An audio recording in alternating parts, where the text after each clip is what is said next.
잠깐! 최준영입니다. 다양한 지식을 연결해서 큰 이야기를 만들어내는 경험. 어디서? 위즈덤 칼리지에서 함께 하시죠. 네이버에서 위즈덤 칼리지를 검색하세요. 네, 첫 번째 시간입니다. 미래에셋증권 부장검사 정선 매니저님 모시도록 하겠습니다. 안녕하세요. 안녕하십니까. 예. 네. 아유, 반갑습니다. 네. 시원시원합니다. 정말. 저 너무 소리가 너무 좋아요. 저 인사 예. 소리가 기운이 납니다. 어제 나오셨어야 됐는데. 예, 어제. CPR 발표 때. 오늘은 생산자 물가지수 발표가 있습니다. 예. 이것도 굉장히 중요한 거고. 예. 이제 작년 7월 이후부터 보면 그 전년 동기도 20% 상승이 좀 나왔었거든요. 예, 그래서 네.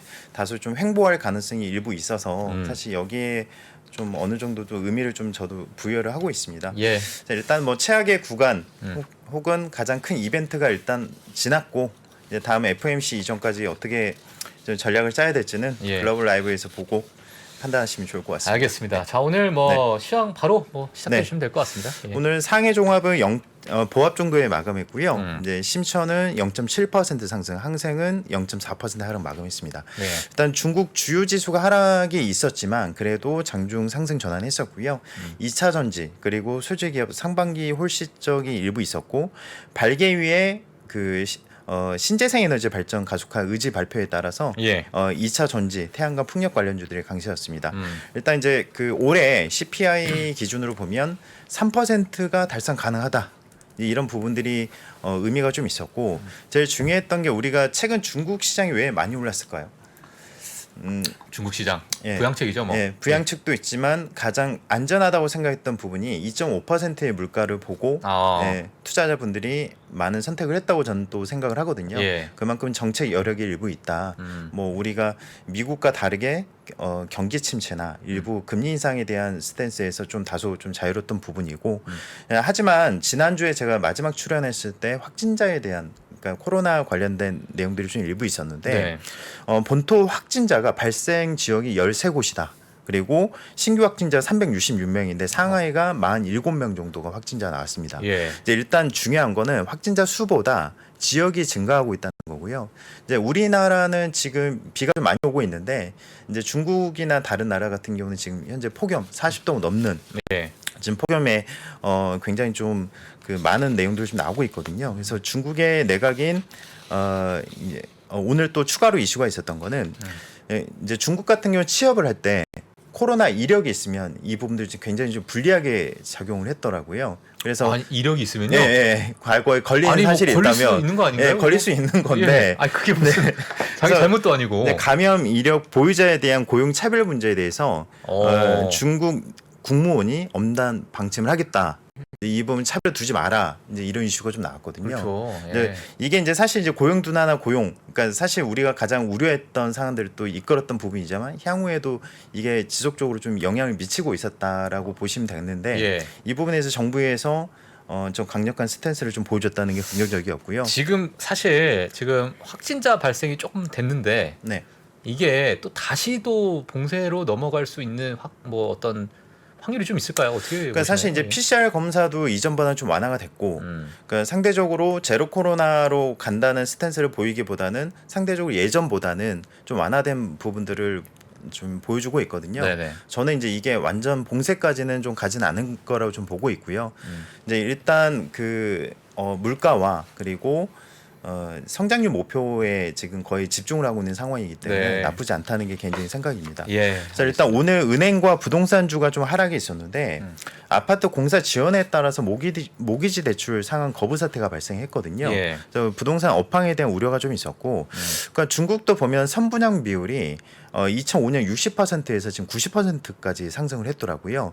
근데 디벨로퍼의 부동산 개발에서 개인 모기지 계약금 중도금이 차지하는 비율도 55%가 넘습니다. 예. 그만큼 이제 높은 익스포저가 좀 있는 거고 디벨로퍼 대상에 대한 규제 그리고 그 자금에 대한 활용 부분에서 작년에 규제가 있었잖아요. 반대로 생각해 보면 이걸 좀 완화시켜줄 숨통을 좀 틔워줄 가능성도 일부 있기 때문에 예. 이게 이제 해석에 따라서는 나쁘지 않았다 네. 이렇게 좀 보여지고 지금 일단 태양광 업종들이 계속 좀 강세가 있었습니다. 이제 건물 일체형 태양광 설치율이 50%까지 끌어올리겠다 정책 추진 때문에 네. 이 부분이 좀 호재로 작용했습니다. 네. 일단 이제 오늘은 예. 제가 중국 관련돼서 말씀드릴 게 많긴 하지만 네네. 이제 다음 알겠습니다. 타임이 있기 때문에 네, 저희 또 좀- 어제 CPI가 또 네. 9.1이 나왔습니다. 네, 예, 네. 정말 난리가 났는데 예, 여기 좀 집중을 해볼게요. 예, 오늘은 네. 예, 좀 부탁드리겠습니다. 네, 알겠습니다. 네. 일단 어제 S&P 500 0.4% 하락했고요. 예. 다우지수는 0.6% 하락, 나스닥 0.1% 하락 마감했습니다. 일단 9.1% 나온 순간 선물 동향부터 이제 2% 꺾이기 시작했는데 물가 정점 가능성이 부각이 되고 상승 전환하는 등 극심한 변동성이 있었죠. 예. 근데 CPI를 자세히 뜯어보면 9.1%가 나온 금액이 81년 이후 최고 상승폭이긴 합니다. 예. 근데 중요한 건 전월비 1.3% 상승이 왜 충격이었냐면 처음에 그 우크라이나 전쟁이 처음 터진 3월에 1.2%였거든요. 그러니까 전월 대비 1.3%다 보니까 네. 이게 굉장히 나오자마자 충격파가 좀 컸다 이렇게 보시면 될 것 같고요. 근원 소비자 물가지수는 5.9% 정도입니다. 지난달에 6%였으니까 3개월 연속 하락이 있다는 거는 굉장히 의미가 있었는데 네네. 이제 하나씩 좀 보면 주도적인 역할을 했던 거는 당연히 에너지 가격이었습니다. 휘발유 가격만 해도 6월 둘째 주까지 급격한 상승이 있었죠. 네. 그래서 6월에는 에너지 가격이 7.5%, 특히 가솔린 가격이 11%나 올랐습니다. 아, 예. 그래서 지난달 발표된 4.1보다 크게 상회를 했고요. 그래서 결국에는 결론만 말씀드리면 에너지 가격이 지대한 영향을 미쳤다. 하지만 그러면 왜 근원 소비자 물가 지수가 꺾이지 않았지? 여러 부분들을 보면 상반기에 작년에 가장 큰 영향을 미쳤던 게 중고차 가격이었습니다. 예. 처음에. 그래서 신차 가격도 올랐죠. 근데 이제 신차 가격이 0.7%, 중고차가 1.6% 상승을 했거든요. 그래서 임대료도 전월 대비 0.6% 상승. 그러니까 대부분의 이전 지표에서 그래도 약간의 약세를 보였던 지표들이 상승을 했다는 게 핵심이었고요. 근데 이제 바이든 입장에서 굉장히 억울하죠. 근원 CPI가 3개월 연속 하락했다는 건 고무적인데 CPI가 이제 현실을 반영하지 못하고 있다. 지금 당장 7월 달에 급락을 했는데 그걸 반영을 못해서 시장에 충격이 있는 거에 대해서 굉장히 아쉬운 부분들을 토로했고요. 실제 소비자 물가 상승에서 굉장히 중요한 건 에너지가 당연히 40에서 50%입니다. 식품과 에너지가. 유럽은 90%입니다. 와. 예. 그러니까 거의 물가에서 지대한 영향을 미친다고 보시면 될 것 같고요. 예. 이제 개인적으로는 한 가지 좀 우려가 되는 사항을 먼저 말씀드릴게요. 예. 3분기에 네. 근원 물가가 충분히 내리지 못할 우려가 좀 있습니다. 왜냐하면 가격 변동이 크지 않은 부분에서 더 강하게 나타나는 여러 부분이 있었는데 앞서 말씀드렸던 건데 전력, 주택 임대료, 여행 레저 등이 해당이 되는데 네네. 전력은 휘발유는 다릅니다. 이게 전력은 전기는 광범위하게 쓰이잖아요. 네. 그러다 보니 모든 산업에서 생산해서 단가에 영향을 미칠 수가 있는 거고요. 그리고 최근에 날씨가 폭염이 있기 때문에 네. 시즌성이 또 있습니다. 그래서 그렇죠. 그리고 주택 관련돼서는 9월 계약 전에 임대 계약 갱신이 있거든요. 네. 그러면 이제 이게 9월 이전까지 꺾일 수 있느냐에 대한 의문들이 좀 있었던 거죠. 예. 결론적으로는 CME 이제 페드와치에서는 7월 FMC 100bp 인상 확률이 무려 80% 이상으로 상승을 했고요. 100bp. 우리가 생각지 않았던, 그러니까 사실 8, 9월에 제가 상승을 봤던 이유 중에 하나는 이제 우리가 50bp 자이언트 스텝 이상, 그러니까 75bp 이하로 저는 떨어질 거라 봤거든요. 예. 근데 중요한 건 75bp 인상 확률이 67%까지 상승했습니다. 아. 이로 인해서. 예. 이게 어제 시장에 굉장히 파급 효과가 좀 있었다고 보여지고요. 예. 반대로 저는 개인적으로 이제 갤런당 그 휘발유 가격이 지난 5달러 이상 상이라고 지금 4.6달러까지 내려왔거든요. 그리고 중고차 임대료 같은 경우는 특히 임대료 같은 경우는 앞서 말씀드렸던 시즌성이 있긴 하지만 말씀드렸던 바와 같이 주택 가격 지수가 내려간다. 그러니까 사실 이제 그 일부 내년에 반영될 부분들이 좀 있기 때문에 네. 상대적으로 그 임대료와 중고차 가격 자체는 이 레벨 자체에서 크게 올라갈 거라고 보진 않아요. 다만 이제 지금 유가가 7월 말 8월까지 이제 이 상태를 유지를 해주느냐가 또 관건일 것 같거든요. 그렇죠. 예. 예. 그래서 일단은 이 부분들로 인해서 경기 침체 이슈를 자극할 만한 여러 가지 상황들을 생각을 했다. 그리고 앞서 말씀드렸던 생산자 물가 지수에 대한 부담들도 일부 오늘 이제 미리 좀 반영이 되고 있는 게 아닌가 개인적으로 좀 생각을 하고 있고. 야, 네. 예. 아니 100bp가 이제는 뭐 이름을 울트라 스텝. 울트라 스텝 다음에 또 뭐가 네. 있을까요? 단어가? 뭐 울트라 캡슐 아니, 뭐 이런 거? 우리가 예. 이제 상상만 했지 실제 일어나지 않을 거라고 생각했던 현실이 일어나는데 예. 중요한 건 어제 자극했던 이유가 캐나다가 100bp 인상을 했습니다. 실제로. 예. 예. 이 부분이 시장에 지대한 영향을 좀 미쳤고 예. 그리고 98년 8월 이후 최대거든요. 이 부분들도. 그러니까 이제 예전에 50bp 인상도 굉장히 컸는데 지금은 100bp까지 이제 언급이 되다 보니 그러니까 우리가 한국은행에서 50bp 인상할 거라고 생각을 했겠습니까? 사실. 제가 예전에 네. 뭐 방송하면서 기억나는 게 블러드 형님이 자 50bp 올리자 이랬을 때 최파고님 웃었어요 옆에서.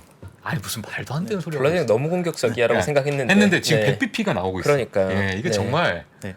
와. 이제 근데 개인적으로는 제 의견은 항상 말씀드리지만 소매 판매나 일부 예. 지표들 그러니까 사실 금리를 높이는 이유가 뭡니까? 수요를 일부 좀 차분하게 줄이기 위해서, 예. 주기 위해서잖아요. 네네. 이 부분들이 반영이 실제로 되고 있고 지금이 저는 이제 일단 단기적으로는 피크를 쳤다고 보고는 있거든요. 왜냐하면 에너지 가격이 지금 진정되고 있는 상황이기 때문에 현재는 높은 수준이지만 피크아웃에 대한 인식은 일부 좀 전문가들도 생각을 하고 있으니까 예. 저 또한 그 부분에 대해서는 어제 시장에 일부 반영이 됐고 예. 저점권에서 이제 저가 매수는 일부 좀 들어왔던 이유라고 보시면 될 것 같습니다. 예.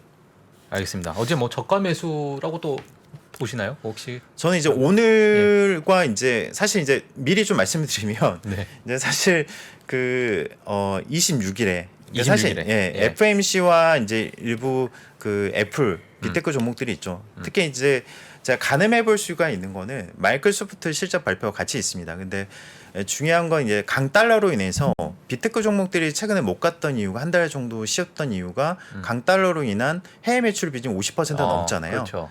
이제 그로 인한 피해에 따른 컨센서 하향 부분들 이게 이제 미리 반영이 됐다고 보고 있거든요. 근데 이제 이게 어느 정도까지 들어왔느냐 이제 저는 이제 그게 가장 시장의 키포인트라고 보고 있고 네. 앞서 말씀드렸던 대로 강달러로 이제 상반기 정도에 400억 불 정도 수준의 이제 이 감소가 있을 거라고 예상을 예. 했었는데 이제 지금의 강달러를 봤을 때는 더 있을 수가 있다 예. 전체적으로. 그래서 이제 이게 이제 가늠할 수 있는 그러니까 불확실성 해소가 될 수 있는 하나의 좀 단계라고 보고 있습니다. 예. 그래서 어제 장단기 금리차 역전 현상이 더 강화됐습니다. 어제 이제 보면 10년물이 2.92, 2년물이 3.14%였거든요. 네. 근데 그 이유 중에 하나가 어제 그 CPI도 있지만 IMF 총재가 경기 침체 위기가 좀 증가되고 있다. 그리고 세계 경제 전망에 대한 하향 조정 예고를 했거든요. 네. 이런 부분들이 이제 추가로 반영이 됐고 사실 이제 2019년 4분기에도 이랬습니다. 그러니까 경기 침체 장단기 금리차 역전으로 인해서 이제 앞이 보이지 않는 단계였지만 결국에는 이제 코로나 이슈가 있어서 경기 부양이 있긴 했지만 이제 실적이 좋았던 주식들은 이제 비가 그친 시점 이후부터 굉장히 큰 폭의 상승이 나왔거든요. 그러니까 우리가 생각해야 될 건 뭐냐면 굉장히 큰 폭의 하락이 어쩔 수 없는 상황이라면 네. 이제 현실적으로 이제 미래를 또 준비해야 되는데 과거 가까운 신뢰에서 2019년 4분기를 한번 보자. 그러면 그 시점에서의 견고한 실적을 중심으로 상승했던 일부 종목들이 있거든요. 그걸 좀 봐야 될 것 같고요. 네. 이제 전체적인 시장에 대한 가늠은 이제 애플조차도 강달로 인해서 전체 성장률 3% 가량이 이제 타격이 좀 있는 거죠. 근데 어느 정도 견조할 거냐? 그럼 2분기가 좀 나쁠 거라고 저는 생각을 해요. 하지만 3, 4분기 가이던스는 더 편안할 수 있거든요. 사실상. 예. 그래서 이제 너무 부정적인 생각보다는 어제 시장과 같이 예. 오히려 기회로 좀 보면 시장이 좀 달리 보입니다. 저는 항상 기회로 보거든요. 네. 그래서 오늘 또 그런 부분을 많이 좀 준비를 했고요. 예. 저도 기회를 지금 6개월간 계속 보고 있는데 그걸 언제까지 봐야 될지 예. 모르겠습니다. 쉽지 예. 않은데 일단 단기 바닥권에서의 그 트레이딩 전략은 계속 유효한 것 같고 예. 사실 이제 어제 베이지부 발표도 좀 일부 있었어요. 근데 중요한 건 연준이 지금 믿고 가는 게 뭐죠? 고용이죠. 고용 지표를 믿고 계속적으로 지금 긴축을 계속 진행하고 있긴 한데 예. 지금 보면은 임금 상승, 그러니까 고용에 대한 부분이 어제 베이지부에서도 여전히 타이트하다. 임금 상승은 대부분 지역에서 이어지고 있다. 뭐 이런 부분을 좀 상기했거든요. 그래서 이제 제가 여러 지표들을 좀 생각을 해보다가 시간당 평균 임금 지표로 보면 CPI에 거의 동행을 하거든요. 3월 고점에서 5.6%에서 고점을 쳤어요. 그리고 6월에 5.1%, 아직 높은 레벨에 있거든요. 네. 근데 이게 임금 상승에 대한 부분들이 어느 정도 전이가 되는지 봐야 되는데 사실 이제 바로 큰 폭으로 이제 물가 낮추기 힘든 부분은 대량 해고가 아니면 임금은 하방 경직이 있거든요.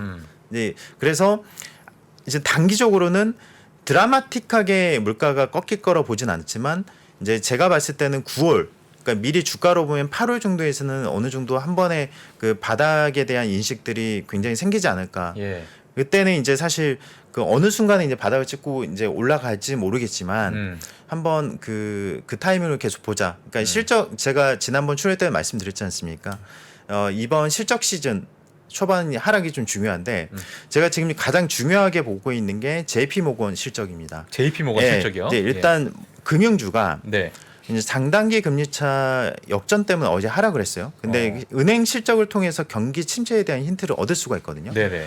지난번 실적 시즌 때 생각나십니까? 첫 타저로 이제 JP 모건이나 일부 은행주들 실적 발표가 있었는데 그때 제이미 다이먼이 경기에 대한 판단을 했었죠. 예. 판단 멘트를 하면서 시장에 지대한 영향을 미쳤습니다. 근데 이제 JP 모건 모건스탠이 이제 실적 발표가 있는데 이번 은행 실적의 경기 침체에 대한 힌트를 줄 거다. 결국에는 대형 은행들이 경기 침체에 대해서 어느 정도 경기에 대한 판단을 어떻게 하느냐, 그 CEO들이 어떤 판단을 하느냐가 중요할 것 같거든요. 그러니까 실적 발표 이후에 이제 이 언급을 할 건데 실제 6대 은행들의 그 2분기 총이익이 272억 달러 정도. 그러니까 1분기 대비 10% 감소했고요. 전년 동기 대비해서 보면 35%나 감소했습니다. 예. 근데 이 내용이 중요한데 신용카드 지출이 1분기 때는 선방을 했어요.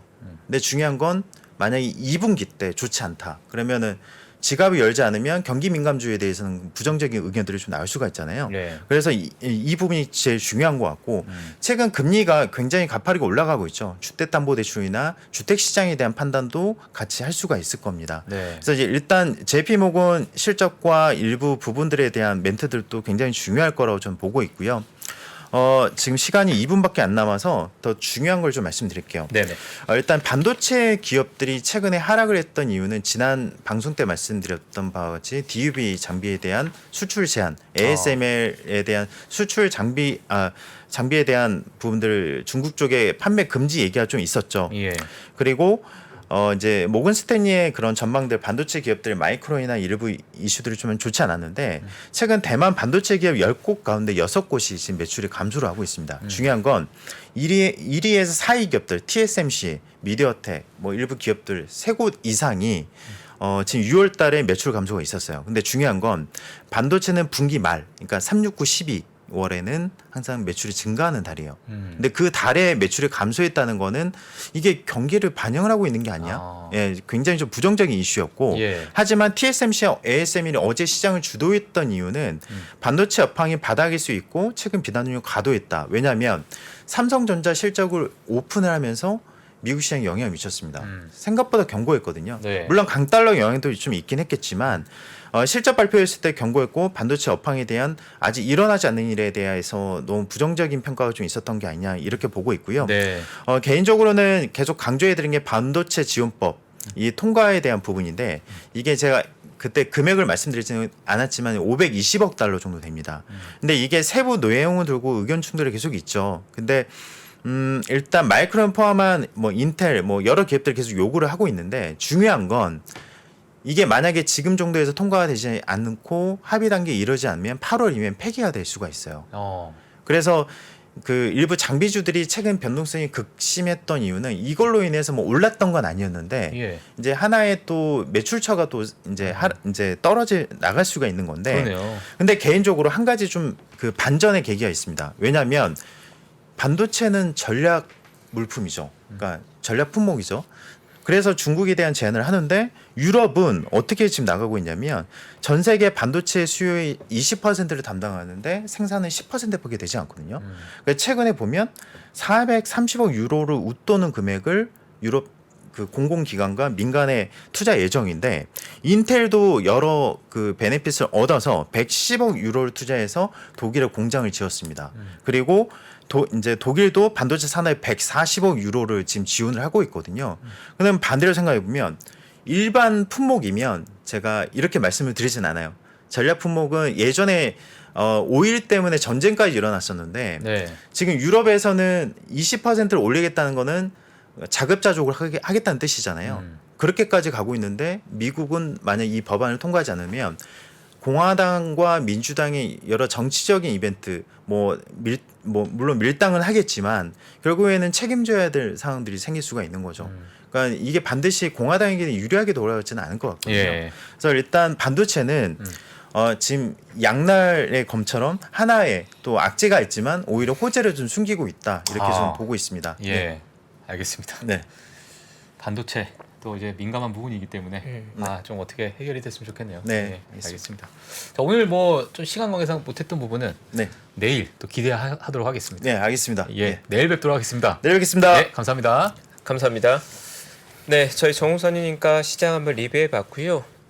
일단 2부에는 김경환 위원님께서 또 중국 시장 깊은 얘기 나눠주실 예정입니다. 저희 잠시 광고 보고 와서 2부 이어가겠습니다.